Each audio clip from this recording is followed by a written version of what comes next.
What's happening, guys? I want to talk shelters today. This is the Peax Solitude 4 tipi, I believe. This is the bag that I put it in. I'm running the initial scent bag this year. I've been liking it.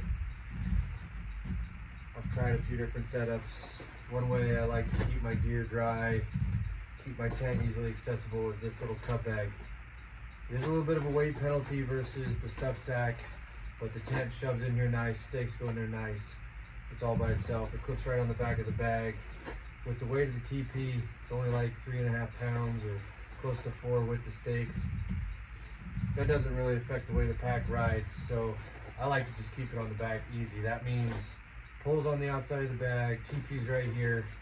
I get the tipi pitched, then I can mess with stuff in the pack. So if it's raining, snowing, windy, everything is in the bag until I'm in the tipi. Keeps my gear clean, dry, no yard sales, looking for stakes, looking for the pole. Strongly recommend that.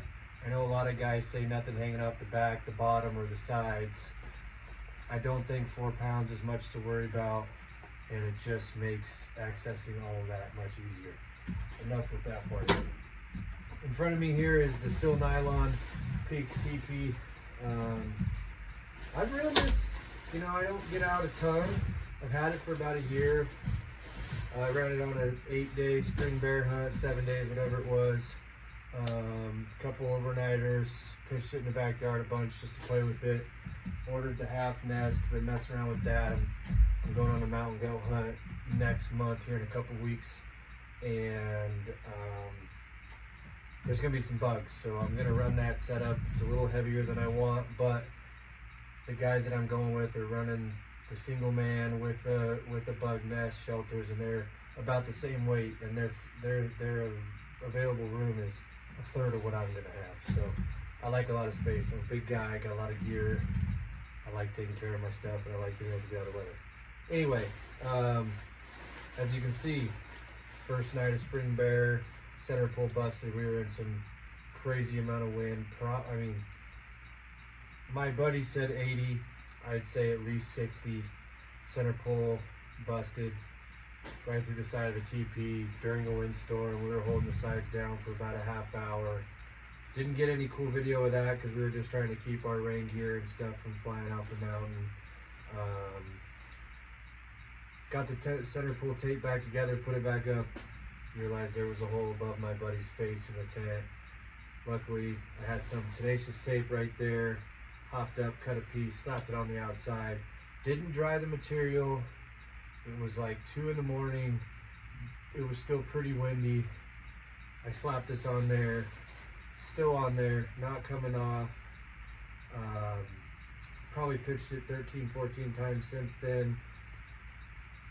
My buddy that bought this one will probably have to redo this tenacious tape after this season, but it does the job. It doesn't allow the fabric to stretch and tear anymore, and it's waterproof, and it's a pretty solid repair. Super sad that happened, as the tipi is not old enough to look like that, but hey, put some tenacious tape in your bag. It's a lifesaver, especially with shelters. Another thing I've done is I changed all the guy outlines to this bright green. I've talked to the guys at Peax. I think this color goes with their logo pretty good. Maybe they should just do it, but until they do, this is my trademark right here. Guy outlines, and then the 4 corners. If you're familiar with Peax, there's 4 parts that get staked down first. I did the same color.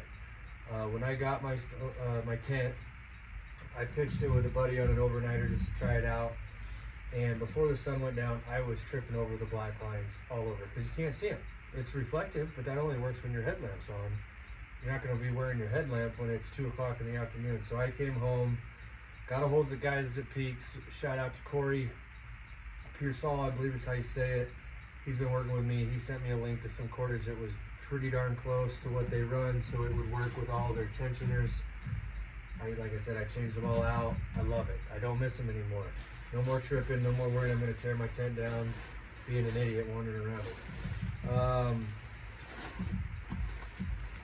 So sill nylon, great fabric for the price point. It does the job. If you're not planning on hunting late seasons in the snow, if you're not going to deal with a bunch of heavy rains, it's great. And if you run the stove, it kind of fixes most of the problems. The problems with sill is in temperature variations. It stretches and tightens with temperature. If you get heavy snow loads, it's wet, it'll sag. If you get a lot of rain, it can wet out. It can actually make the fabric heavier. I never had any points in any of my adventures where I would have said it was a fail point. It never leaked. It would just wet out a little bit, and sometimes you had to put it away wet because you just couldn't get rid of it unless you wanted to run your stove for about an hour before you left, and we just didn't take the time to do that. But I got some exciting news. We're out with the old here, and we're in with the new. Peax launched some Dyneema tipis after lots of conversations with the wife. I decided to pull the trigger on the Dyneema one. It is twice as much money, so that right there makes it hard to decide. Because yes, there's advantages, but are they $600 more? I don't spend as much time in the backcountry as the guys on the TV behind me. I'd like to. It's just my life hasn't put me to that point yet. But I do spend enough time back there that if it's worth it, I just do it. And after a couple weeks of talking to some guys at Peax, going over the advantages, and talking to the wife, I just decided, screw it, I'm gonna just get it. I have a late season deer hunt here in Washington, which is kind of a rare tag. I plan on hunting in the snow. This is a better option for me. The advantage is the Dyneema. You'll see in some videos that some guys are saying it's half the weight, and in some shelters that's the case. This one, it's not. The ones that are half the weight, they don't have near the engineering, they don't have near the seams, and a double door and things like that. So your total savings going from the sill to the Dyneema is only about 6 ounces. That being said, 6 ounces is 6 ounces. I can use that as a pro. But I was more interested in the fact that this doesn't stretch. You set it, you forget it. It helps in the high winds. Dyneema, because it stretches, it can kind of catch a little bit more of the wind. This will deflect it better. If it stays tight, it deflects it better. So that was a big one for me. I'm a little crazy about my things being straight and tight. It's not necessarily a looks thing. I don't know what it is, but it just drives me nuts when things are sagging. So this should fix that. The other advantage to Dyneema is it won't wet out. This material is waterproof. As sill nylon is water resistant and does a very good job in the teepee style of shedding the water, this is waterproof. So you won't get the wetting out. You won't get the heavy snow causing moisture problems in the tent. The other big thing about that is when that gets wetted out, it can be heavy putting it back in your bag. It could also, if you don't run a separate pouch like I do, if you just put it in your pack, it's going to get water all over everything. Dyneema, you can practically shake it off, and it's just like a tarp. You shake off the tarp, it's pretty much dry, and you're off to the races. So for me, it just made sense. To a lot of people I know, it doesn't make sense. It is a lot more money, and I think that's why they haven't sold out yet. But they're only doing one launch of these this year, so they're going to be gone at some point. I can't wait till they launch the TNT tarp and the Dyneema, because I'll be seeing what the weight savings is on that, and I'll definitely get my hands on that as well. A couple other things about the TP itself. If you haven't checked out their videos, you should.